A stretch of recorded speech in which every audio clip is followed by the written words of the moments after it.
மருந்து என்னும் தலைப்பின் கீழ் 10 குறளை பார்ப்போம்.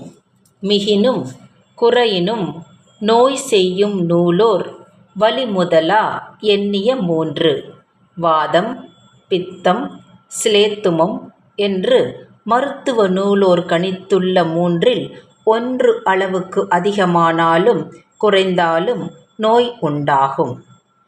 மருந்தென வேண்டாவாம் யாக்கை கருந்திய தற்றது போற்றி உணின். உண்ட உணவு செரிப்பதற்கான கால இடைவெளி தந்து உணவு அருந்துகிறவர்களின் உடலுக்கு வேறு மருந்தே தேவையில்லை. அற்றால் அளவறிந்துண்க அஃதுடம்பு பொற்றான் நெடித்துய்க்கும் 6.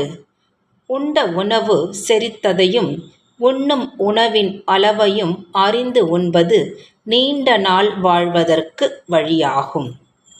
அற்றதறிந்து கடைப்பிடித்து மாறல்ல துய்க்க துவரப் பசித்து. உண்டது செரித்ததா என்பதை உணர்ந்து நன்கு பசியெடுத்த பிறகு உடலுக்கு ஒத்துவரக்கூடிய உணவை அருந்த வேண்டும்.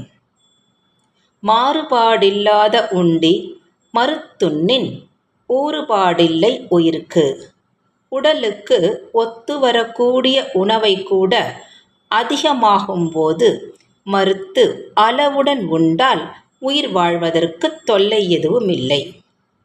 இழிவறிந்துண்பான்கண் இன்பம் போல் நிற்கும் கழிப்பேர் இறையான்கண் நோய். அளவோடு உண்பவர் உடல் நலமுடன் வாழ்வது, அதிகம் உண்பவர் நோய்க்கு ஆளாவதும் இயற்கை. தீயளவன்றி தெரியான் பெரிதுண்ணின் நோயளவின்றி படும்.